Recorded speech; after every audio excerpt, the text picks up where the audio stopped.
Yeah, my name is Dan Raywood. I am an analyst in the information security practice at 451 Research. And today we're going to be talking about the concept of DevOps and what it means for your business and you, I suppose. Great panel, and I'm going to kick off straight away with Pawel Krawczyk, is that it? Krawczyk, yeah. Krawczyk, sorry. Almost good, yeah. Who's Application Security Manager at OWASP. Let's start straight off with you.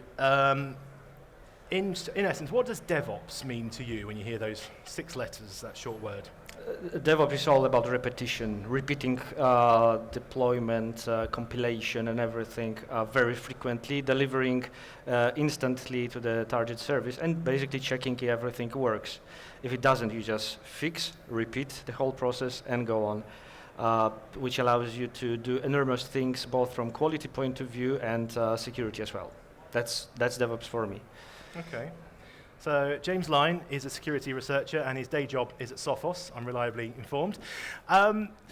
It's about delivering things fast and to spec and securely. Is that possible? There's the poison chalice if ever there was. Yes, we can eliminate all software vulnerabilities. It will make you more attractive, faster. Everyone will love you more. I guess for me, DevOps is the crystallization of a number of years of discussion of how certain teams should work together more closely, how in particular operations teams, development teams, security professionals and many others should be involved together in the process of application development and deployment all the way through to eliminate the gaps in communication, to avoid nasty surprises, and to create greater empathy and understanding of working practices, so we have less of the he said, she said arguments that typically do occur. So for me, it's finally giving a name to something that has been an ongoing discussion over the last few years. It's not just tools, it's not just cultural practices, it's a culmination of a number of different things that I'm sure we'll get into in a lot of depth in the panel. Absolutely, and our resident CISO, because we need someone defending the end user, obviously, is Richard Rushing from Motorola Mobility. Richard, 2 views already. We're a matter of seconds into this panel. Does that make sense? Can people work together? Is there a certain empathy? To pick a key word out to how people can work together on a team better. No, I think you bring up both points are well taken. I think you bring up the point. We've changed the way we've developed software in general over the last few years, moving into a very quick pattern. The problem is we didn't bring necessarily along the operational focus of this. So you're in the way. You're seeing typically a security vision of slowing things down, not bringing things to the business, being the finger pointing. It's his fault, she said, he said. Perfect transition. And I think that's part of the biggest area that you have to understand is that there is, you're kind of catching the tsunami wave of this. As software requirements are becoming faster and more capable, having to be standing there and trying to hold back the tsunami is just not going to work much longer. So the force is to say, how do I take the security groups and organizations and the silo nature of it, take down the walls and say, I want to integrate this into these practices. And a lot of times they want to. It's one of the things that was brought up was the empathy. Unless you really sit down and work with these people together and they know what your day job is and you know what their day job is, you're never going to actually form something that's actually going to work and lasting on that side of it. Great point. Now, our last panelist, man with DevOps running through his veins, is Joshua Corman, founder of Rugged DevOps and the think tank I Am the Calvalry. 3 opinions, Josh. Do these all resonate with what you're seeing and the difficulties and the delivery of projects and the complexity around them? So we have our first theme, because I was going to say empathy is DevOps. DevOps is empathy. And very few people from this demographic naturally have empathy. It's a muscle and you can build it. And in fact, don't. True. Yeah, sociopaths do not have empathy. But ostensibly, people get the wrong definition. So I'm often asked, is DevOps people, process, or technology? And I say yes. But the greatest of these is the empathy. At its most basic essence, developers are bonused and incentivized to cause changes, to ship code. And ops people were bonused and incentivized to keep things stable, which usually implies preventing changes. And when they walked a mile in each other's shoes, they found out they could achieve superior outcomes for business value, mean time to repair, service interruptions, any of the metrics that we care about for modern IT operational metrics got 10 times, 50 times, 100 times better when they figured out how to walk a mile in each other's shoes, and security has the opportunity. But let me be more bold with my brothers and sisters. DevOps is an evolutionary fork in the road. It's not a buzzword. It may also be a buzzword, but it is the end of security as you know it. And that might terrify you or it might delight you. I hope it's a little of both.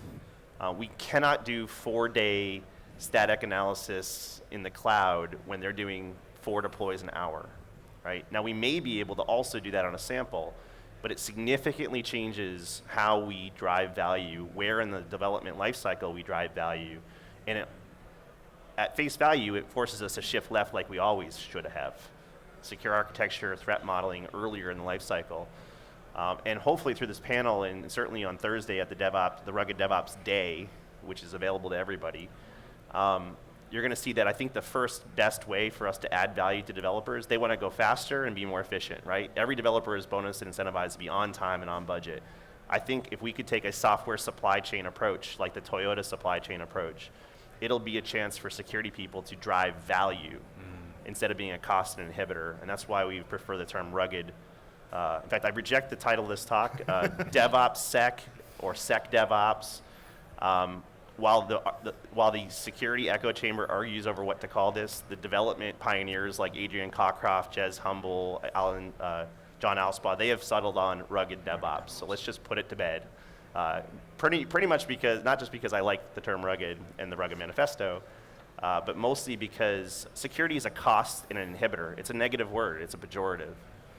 We can help them be available, sustainable, supportable, maintainable, durable. We can help them with all these things they want. And I think we focus there first so that they trust us and we have a right to do the harder stuff later. I completely agree. I think that the basis of security is it stops things, it prevents things.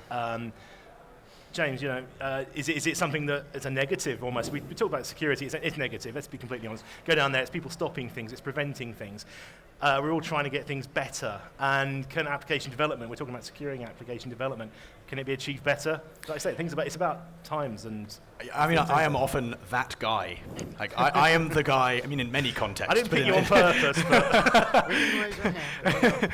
but in this context, I'm often the guy that turns up at the end of the project when I've been asked to break something, go through a mass of code, and we're talking a traditional large project here in a waterfall model, let alone Josh's excellent point, where I think we just can't do this the same way, let alone this way being better.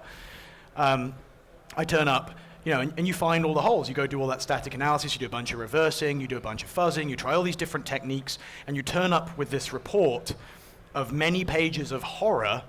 And every time you hand that over to the development guys, there isn't appreciation and, oh, thank you for making my software better. There's this ired look of hate as they realize that it's going to delay things, cause them pain. They've got late nights coming up over the weekend as you've taken them away from their kids or whatever else. And I'd probably react the same way too if I had that job. So I absolutely think that we can do it better. It's about forcing that earlier and more continuous engagement. It's also about accepting the modern way that businesses develop software on these new platforms. Operational people, development guys and gals should be running these tools all the way through the process in targeted areas based on threat modeling. And me at the end, I should be the guy doing the quick check to keep honest, not the person doing the big, hey, here's all the bad news message. So I think this is a really refreshing change. And I really, really want to highlight what Josh said, that this is an area where we have the opportunity to build relationships and show we aren't those people anymore.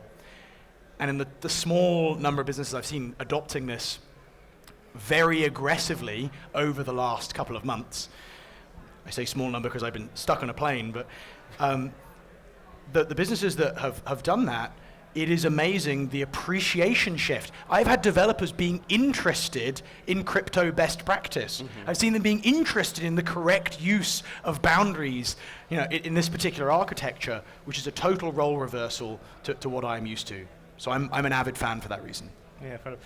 Pawel, let's bring you back in. You're from OWASP, the Open Web Application Security Protocol, for those who don't know. James mentioned there about new platforms and checking.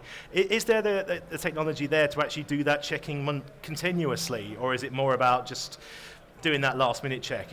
What's the options? Yeah, absolutely. So OWASP provides the security knowledge to different development activities. This includes also testing. From my experience, and I've been working on about 5 large UK government projects over last year, not as part of OWASP, but company I work for, and all of the projects were being developed in an agile way. All involved DevOps at different levels of maturity, but this is how we really learn to get things working.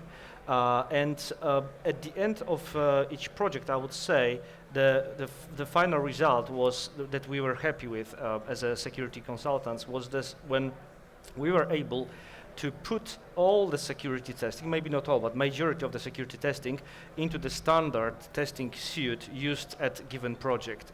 It was really amazing for both sides because I think the majority of the frictions that colleagues have mentioned are purely coming from the fact that the security testing teams or security teams are not really well aligned with the whole development teams. So if you have a security guy coming as a kind of policeman at the end of the project, it's going to be frustrating, obviously.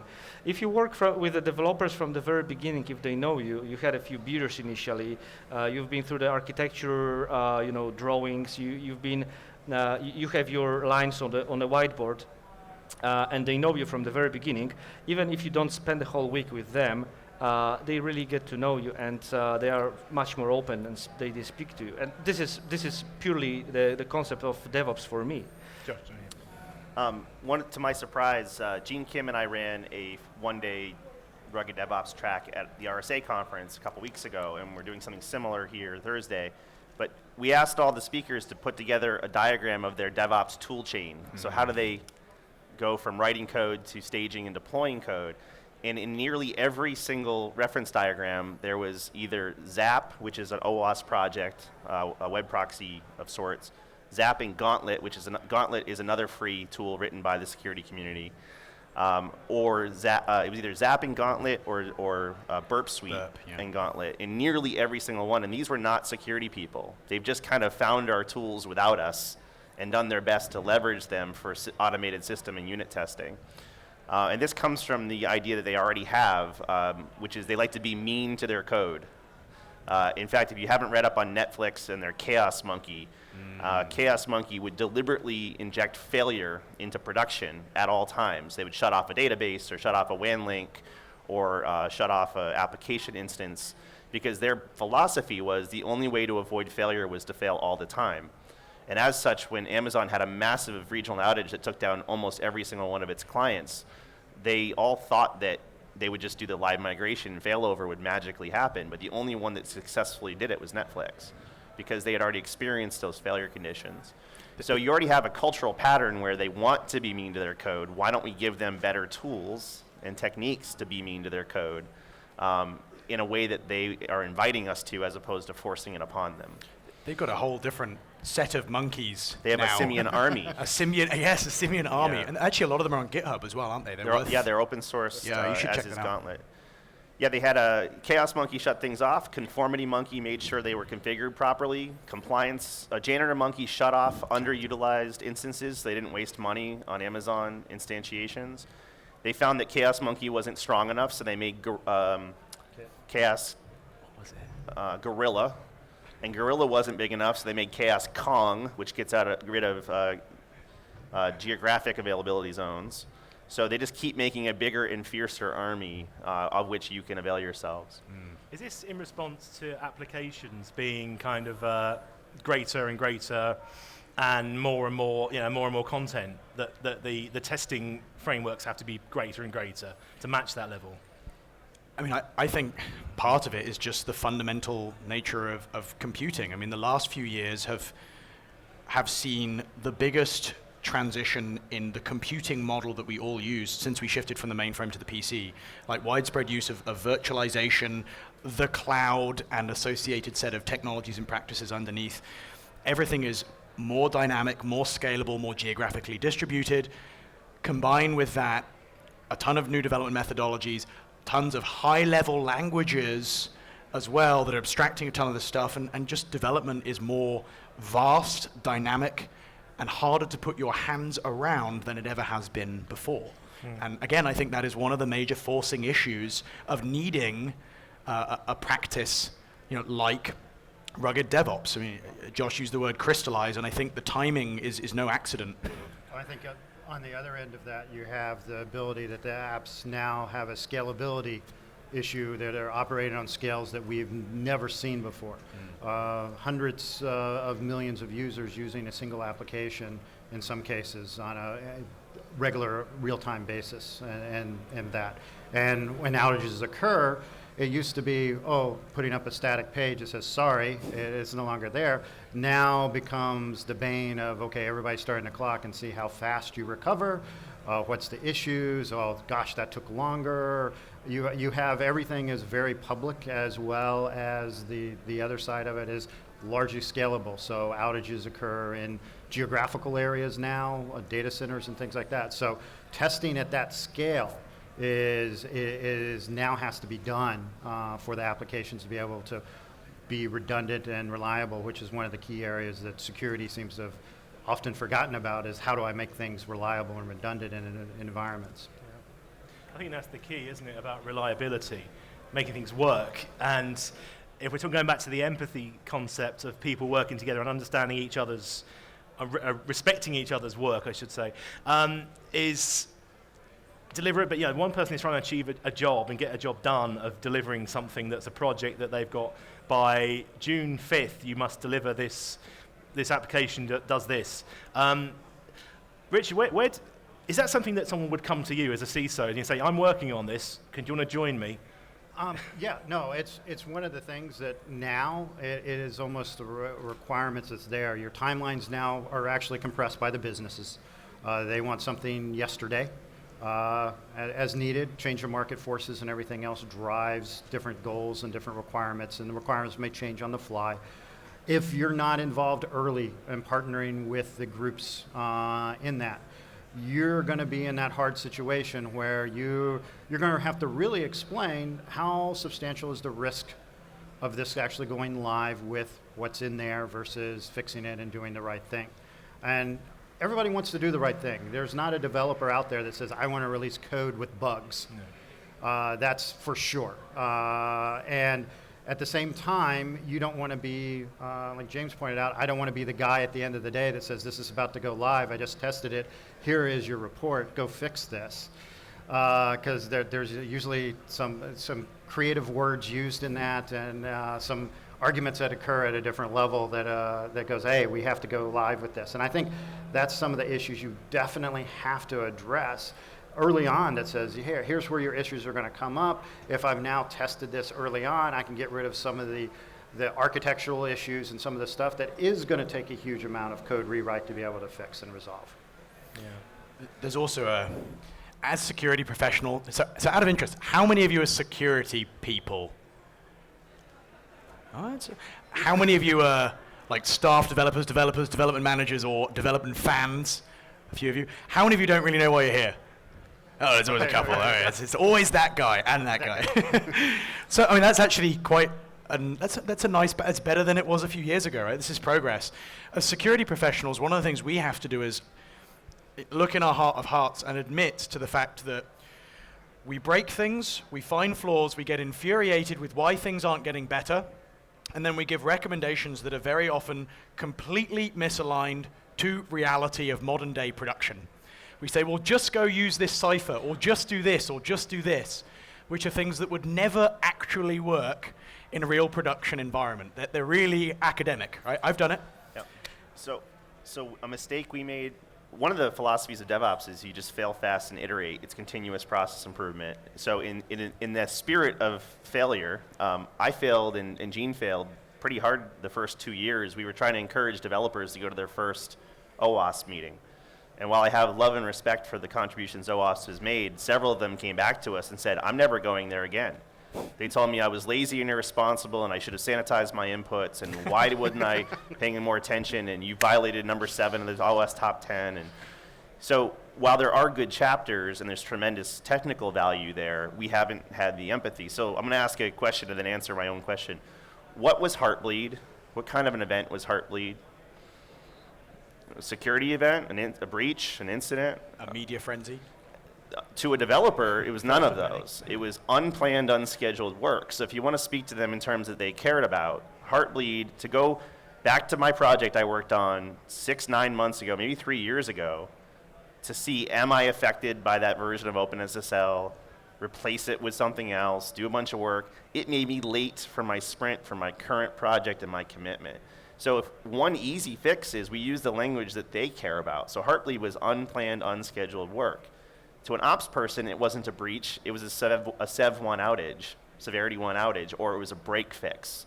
And it affected my 5 nines of availability, which affect my bonus. So to an ops person, how can a security person help me compress my mean time to remediate, my Mttr, from when the issue is identified until the issue is fixed? And if we can find ways, and I have found ways to work with these folks, instead of saying go to an OWASP meeting, if we can change our language to unplanned, unscheduled work, elective complexity, elective attack surface, Mttr, these are the things they care about because it affects their bonuses. And then we've driven value for them. So if we speak in security terms, we're going to keep talking to each other and be frustrated. I draw on a parallel. Anyone who's watched the sitcom Silicon Valley, I think of Dinesh and Guilfoyle constantly clashing. No one's laughing, no one's watched it. Watch it, it's a fantastic show. That was awkward, that was really awkward. Well, you know. Just maybe highlight it, how awkward that was a little bit more, and then we can move on. I just like to be, watching things that other people aren't, I knew you were talking about this. So. Anyway, yeah, the development guy and the security guy clash all the time, and it's kind of one of the jokes of the show. But is it this problem that there's this the perception that security people are difficult? And that we're hard to work with. I'm going to throw it to you, Pawel, because you haven't spoken before. Is it the perception? You've worked with lots of different people, different industries, whatever, are using your products. Is that a terrible thing to say? No, I wouldn't say that that people really hate security. Speaking about developers, I agree that usually the objectives of security are contradictory to those of ops and developers.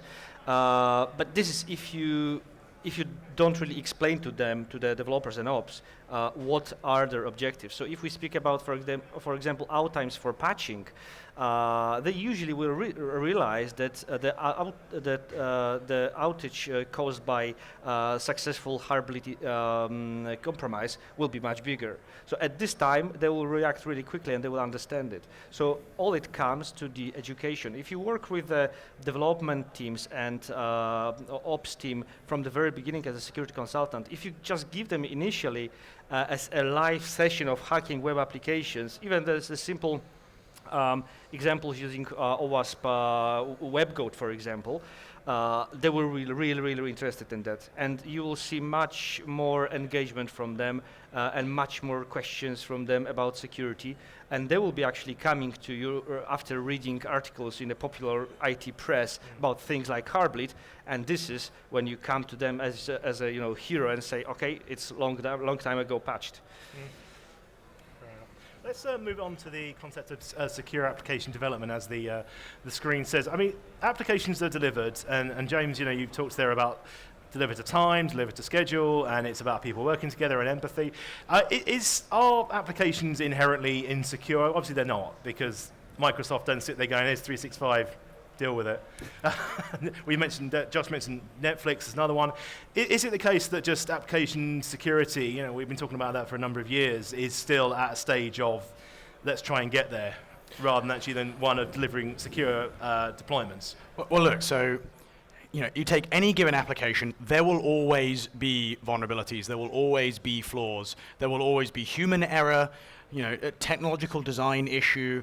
Even the best intending developers who go to extreme lengths may suffer the unfortunate misfortune of one of the libraries they depend on having an issue. It's always going to happen. Most applications that I go and look at now are not in the category of the unfortunate victim of that reality. They're in the category of making dumb mistakes that in security we've known about for many, many, many years.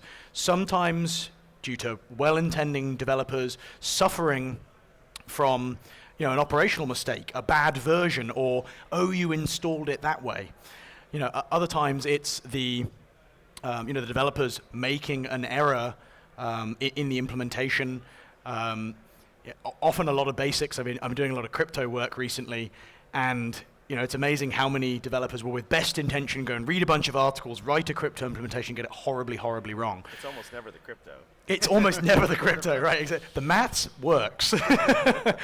So for me, what I find really, really interesting is it's getting our hands around the basics, getting us to a point where we're becoming the unfortunate victims as opposed to doing this to ourselves. That would be a lovely, lovely position to be in. The one nod I will give you, you mentioned Microsoft there.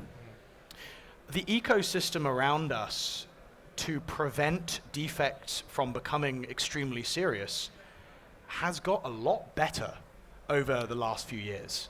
It's amazing when I look at software faults now in modern Microsoft operating system based applications, how often there's a bug, there's a defect, there's a failure, and it cannot be meaningfully exploited by virtue of things in the tool chain, the compiler, by virtue of the operating system. What I worry about is, whilst that's getting much better in that platform area, all these funky new technologies, languages that we're using in mobile and all the devices around it have none of it, and it's back to the 90s, man. I just said man in a British accent. That doesn't work at all. It's terrible. I'm sorry. It was on our face. There we go. Yes. I want to piggyback on that. So the other thing up there on my title is I started I Am the Calvalry. It's a group of a couple hundred folks like yourself who are deeply concerned about public safety and human life now that we're putting connected technology into our cars, our medical devices, and our critical infrastructure, the Internet of Things. One of the things we've had to do when we go to the automotive industry, which is not good at the cybers, is we have to talk in very clean, clear terms, and we say premise zero is all systems fail. Because they say, look, we're trying to do security, we have security people on staff, so we're trying. And I say all systems fail, so we created a 5-star automotive cyber safety framework, which was 5 postures to be ready for failure. How do you avoid failure, take help avoiding failure, notice and learn from failure, prompt an agile response to failure, and contain and isolate failure. And that's not the exact language we use, but it's conditioning yourself that failure is pervasive. You need to be ready to have a prompt and agile response, and those 5 foundational capabilities are often lacking in these newer platforms. So while Microsoft and Apple are getting better, they still have God how many patches per Super Tuesday, but that's just part of putting connected software on something. And one of the reasons I'm so interested in DevOps and rugged DevOps is I could care less about your credit card being breached. Nearly every retailer has been breached. You could almost argue I care less about your corporate secrets. Nearly all of the Fortune 100 companies have lost intellectual property or trade secrets in the last 18 months. I'm much more concerned that we're putting the same weak software into our cars and our medical devices that affect you and your family. And as such, I think the empathy and patterns to be more effective and change the incentive structure of how we create digital infrastructure, the best possible way to change the game is through this DevOps movement. It's not just a buzzword. I was watching the Imitation Game on the way over. They tried to crack the Enigma code by guessing common things in incremental gains. And I look at the security industry, and we're trying to break really advanced Enigma crypto with really, really incremental efforts at all the booths downstairs. If you want to look for a significantly better way to do it, it's stop hating or fearing DevOps, embrace it, and make it your own, such that we can become the coaches and the toolsmiths to ensure we're taking smarter technology risks. I was gonna just add on to the end of that. I mean, it's great what you've done with I Am the Calvalry. It's an area that deeply concerns me, and I have had lots of security people. I know there are lots in this room. start arguments with me about who cares about all this junk hacking and Stunt hacking, yeah. stunt hacking, junk hacking. I mean, it's got various different incarnations. People are like, well, the cyber criminals don't care. You know, you may want to go and beat up XYZ power plug or toaster or kettle or car or, you know, what's the point? The thing for me is, when I go look at the maturity of many of the things we're talking about in those areas compared to, you know, Microsoft and Apple land that we love to beat up, it really is in the dark ages. And so far, security researchers have cared, cyber criminals haven't. But you think a month from now, 6 months from now, a year from now, 2 years from now, with all the devices we are putting around ourselves, with all this new software, how long is it until those technologies represent data that is fiscally, politically, or worse, interesting to those attackers, and we in this room are all going to be blindsided by a horribly immature area that now has life and limb impact and alike. I mean, for me, one of the best areas we could be applying those practices is there, because it terrifies me as a security professional. So I just wanted to qualify why, because I had a lot of people challenge me on that. No, Well, there's also an implicit assumption in there that the only motivation for hacking is financial. What was the financial gain in the Charlie Hebdo attacks? You know, the guy who, what were the financial gain in the Boston Marathon attacks? Right. So every motivation in the human condition can be used to assert your will on others, and when we put connected software on things, we're giving more and more ways for people to hurt you. And there's a lot more of it right now. And you know, I had somebody argue with me at a government intelligence meeting that, well, you know, the extremist groups, they don't have any hackers, and I have to remind them that they can pay hackers, and that Jihadi John had a computer science degree from a prestigious university in this town. It's not, especially when you look at things like Metasploit and Shodan and how easy we're lowering the barrier to entry to do hacking. Once it's found, it's very easy to repeat.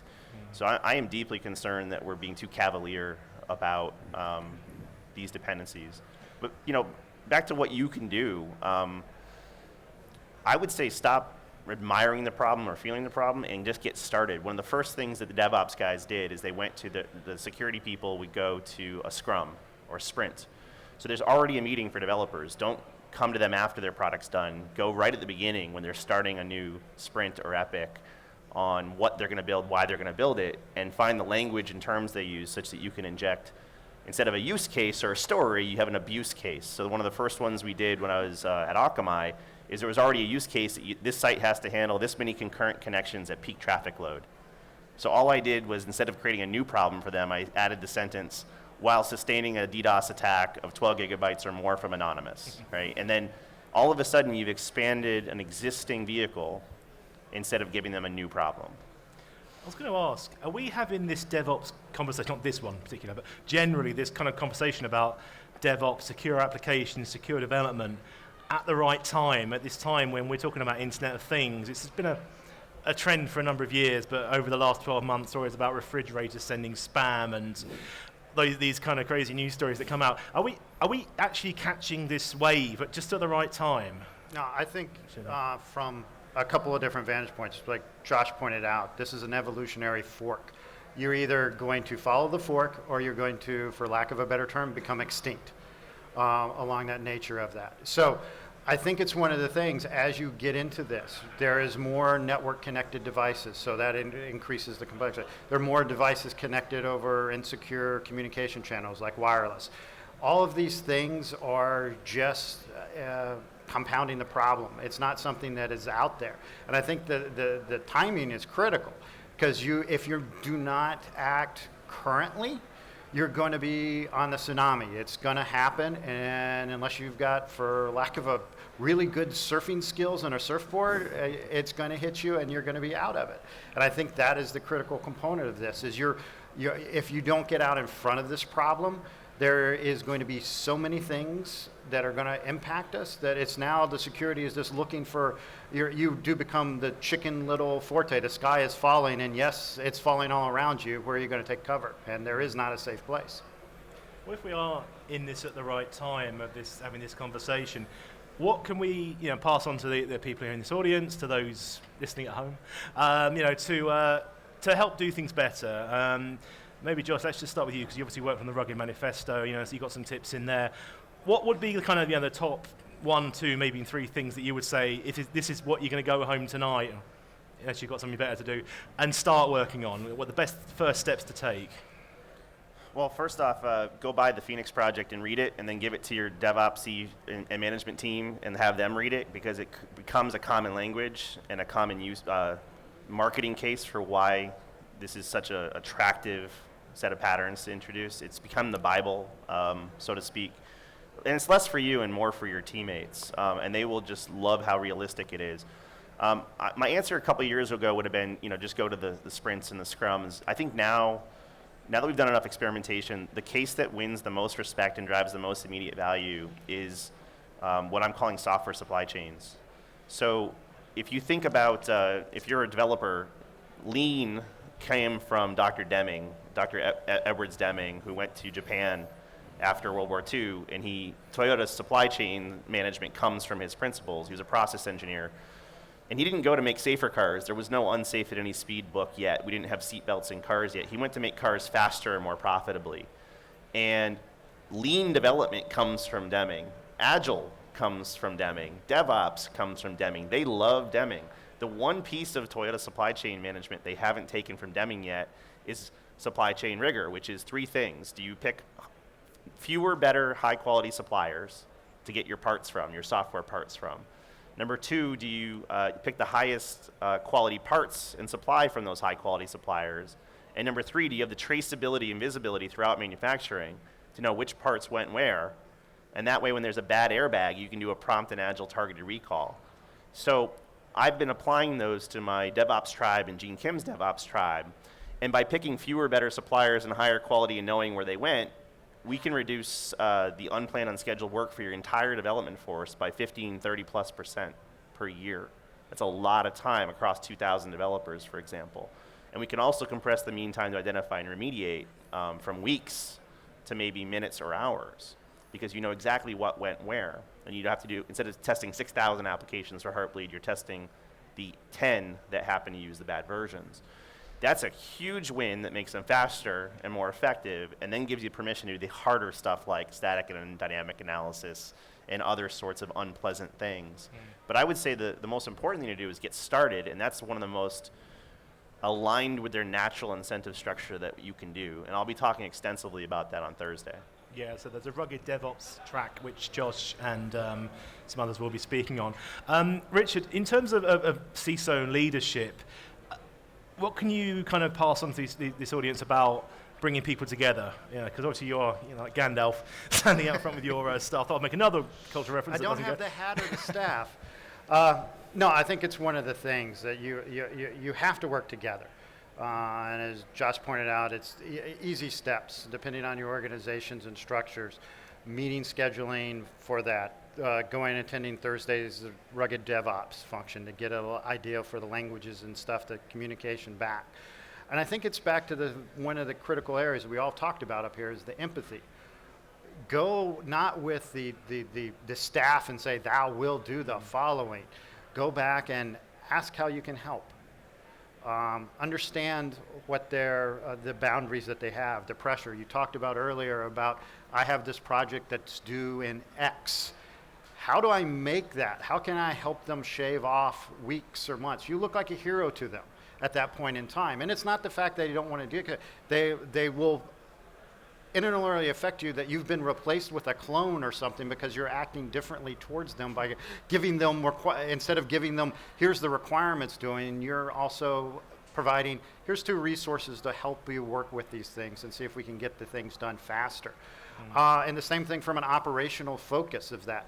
Don't tell the operational folks of like, hey, here's how you must do the following X, Y, and Z to be able to stand up functions. Help them integrate. Help them do automation. These guys are fantastic. And the idea is behind it, you will discover from a security aspect of this, and we've discovered in working with our counterparts, you all of a sudden have some of the, as you talked about the guys learning crypto code, you all of a sudden find these people that I found an exploit in the code, and you look at this and go, okay, no one would actually ever probably think of it this way, but you're actually thinking of it very differently than any of the security organizations actually. You're thinking of about a developer. So everybody working together, it's human nature. People want to work as that as long as they're working for something that's a common goal. If you focus on the business requirement, that's your common goal that's there. Everyone wins. You win as the project's due lead. They give you credit to say, hey, we worked well with security. Everybody's happy on that side of the thing. And I say providing the empathy is much understanding that, yeah, they have requirements, everybody has requirements around here. Try to get along and synergize around those requirements. Sounds good. James, is that the way the world is? Are we all happy, holding hands? Kumbaya? Yeah, exactly. I mean, look, yeah. Let's talk personal benefits. Like, there's a lot of security people here. We probably have pen testers, we have defenders, we have forensics people, a whole bunch of different disciplines. Working with developers and operations people will make you a better penetration tester, defender, forensics guy. It will build your knowledge in dimensions that are not typical in security fields.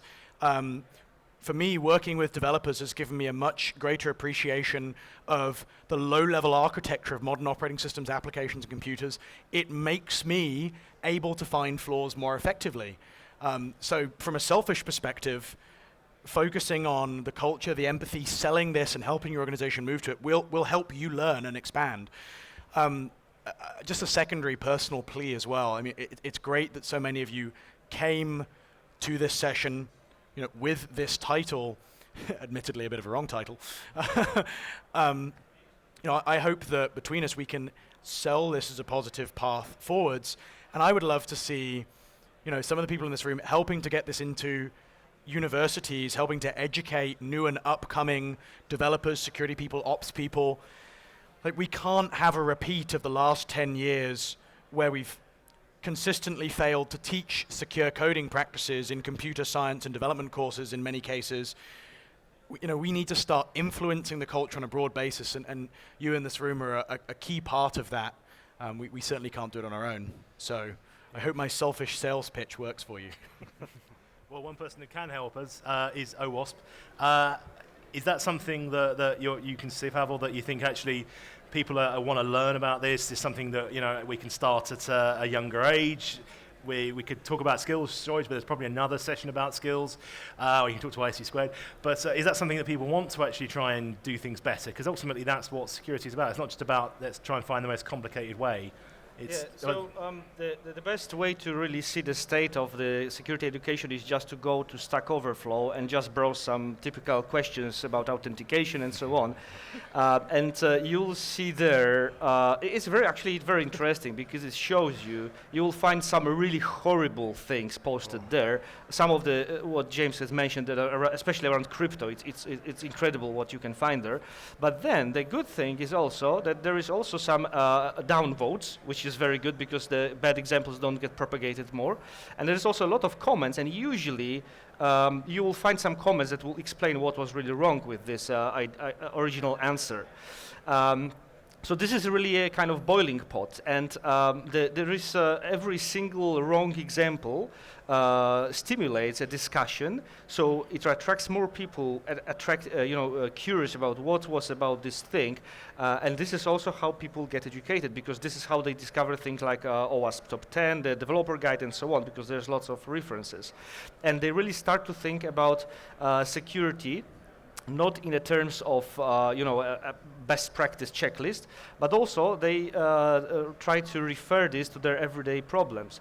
And if you work with developers, you can really see that they are making a lot of security critical decisions every day in their work. And if you are not close, or the right person on Stack Overflow is not really taking part in the discussion, then they may be actually making the wrong decision. So this is why everyone, I won't really repeat, but I fully subscribe to everyone has said that about the need of working with the developers, because if you are close, they will just shout to you over the desk, or just ask you on Skype or something, what's wrong with this code, or how should we do this ACL decision, something like that, or how we do password hashing. That's lots of fun here. MD5, bro. Yeah, absolutely. But if you are not close, or they just treat you as someone sitting in a ivory tower, it's not going to work. Josh. building off of this, it's not about just going to their sprints and their scrums, it's also going to their conferences. So I used to challenge folks in OWASP, go to at least one developer conference to learn about DevOps. It could be Velocity, it could be DevOps Days, it could be GoTo. There's one here in the fall called GoTo that one of the speakers is here for. Because when you spend time amongst them, you know which tools they're using. And what I found, we use it as well, but a lot of them are using Slack instead of things like Skype. And in things like Slack, you can do chat ops where frequently asked questions about how do I fix SQL injection. You can automate a response. So it's really streamlining how and where they like to consume information, the nouns they use, the verbs they use, the technologies they're migrating away from and toward. Empathy isn't this magical pixie dust you sprinkle on things. It's actually doing the work of understanding what makes them tick. And it may surprise you. So I used to encourage people to go to at least one of these. Now I'm actually flipping it. I'm trying to tell all the application security people to go to maybe 1 or 2 security conferences and go to the rest of them.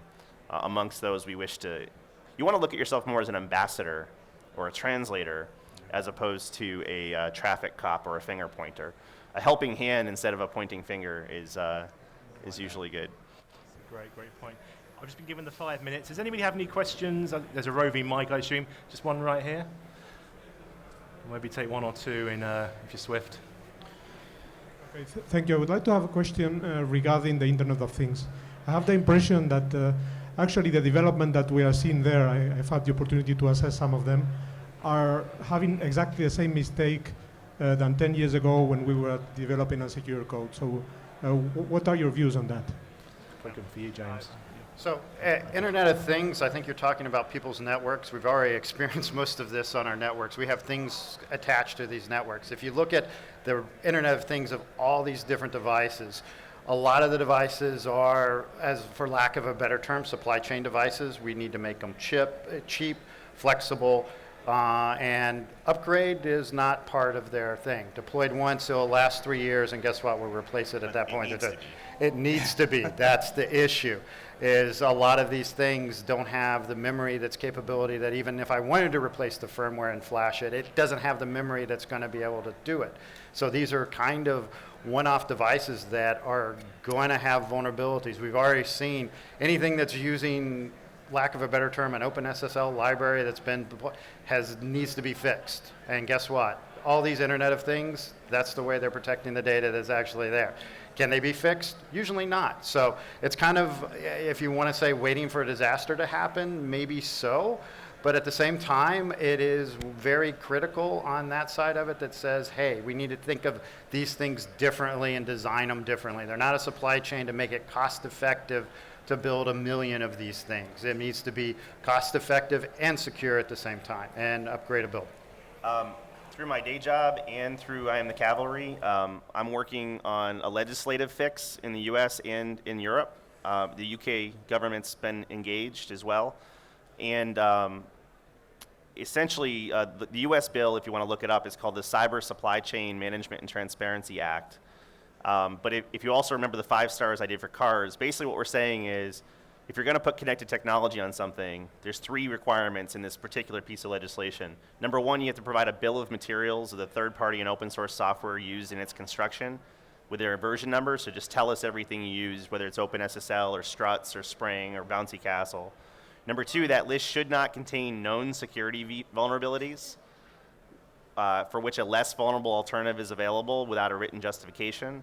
And number 3, because future vulnerabilities are inevitable, they must be capable of being updated in a timely manner. About half of the systems that Heartbleed affected cannot be patched. Half. So again, tell us the ingredients. They cannot be known defective, and they must be capable of being updated.